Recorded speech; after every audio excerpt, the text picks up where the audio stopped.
Okay, originally on a Dynaflow transmission or even the standard shift, where the torque ball was, if you look at the where the rubber boot connects at the front, there's a little ridge there uh, where the boot kind of snaps over in place. Now that was the NOS. I got an NOS original boot, Buick boot, and all the aftermarket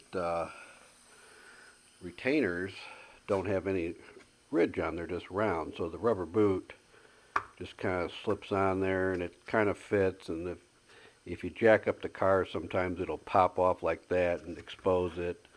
A lot of guys don't run them at all. But it is kind of an extra seal. It basically keeps dirt and dust out of this bearing area here. And that would destroy that rubber seal in there if that happened. So as you can see, what I've done here is I've spot welded a metal ring on there for the boot to latch onto. And it had a little gap. I only spot welded it in 6 spots. And I used some ultra black silicone on the inside just to cover up any possible gaps or something so oil wouldn't run out or dirt. So that's kind of how it is.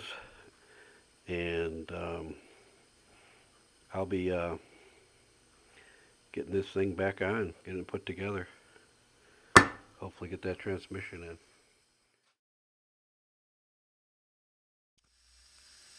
Well, here's that pulley.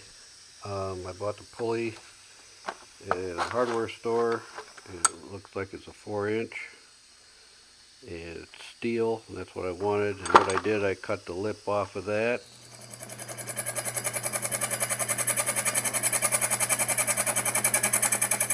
Hoping this doesn't turn into a blooper.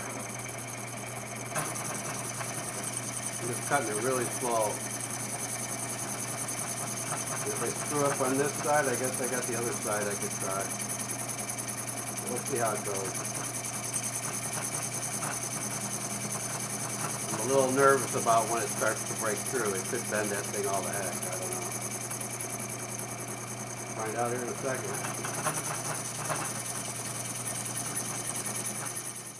Okay, I'm getting really close. I'm starting to get a little mark on the back side.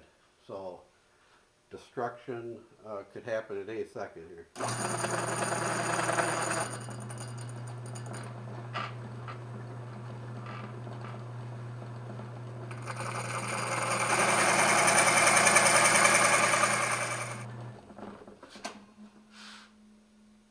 What I'm thinking of doing is maybe come in from the back side now. Maybe that ring will just fall off and it won't be mangled up in there. Alright, I switched the bit to the back side and I don't know how this is going to work. So, however, it's backwards, so I'll probably go the wrong way. Put too much pressure on it. So I got to screw it in. I don't know what's going to happen.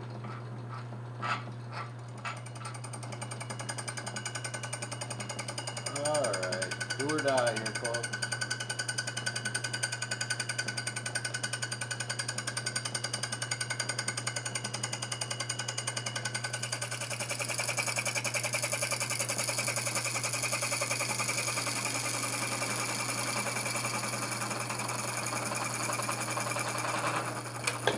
There we go, that's exactly what I wanted to happen. What a perfect little ring.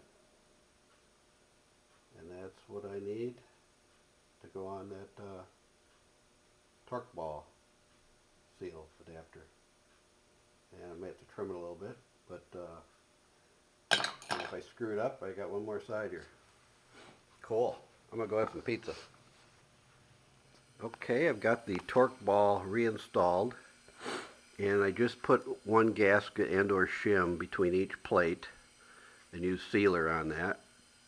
And I also used some of this Sil-Glide silicone grease on the rubber part. And I have the output there positioned properly with this hole up, and so I can get that in there. And the next step would be to try on my my torque ball boot and see if that ring works out. So that'll be the next thing. I'll throw that on there.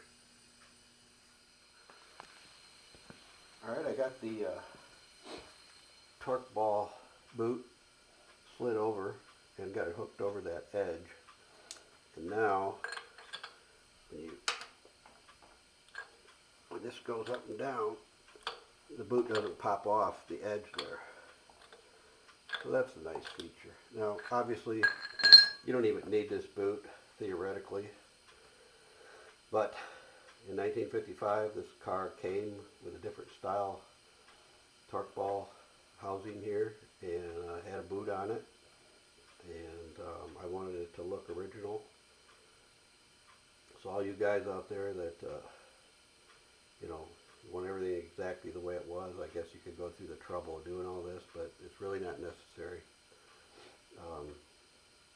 There's guys in the club that have run it without them for years and they've not had any problems, so don't think that you have to do this, but this is just one of my little anal things that I felt that I needed to do, and there it is. I'm sure it's not exact the way the factory is because that lip would be smaller.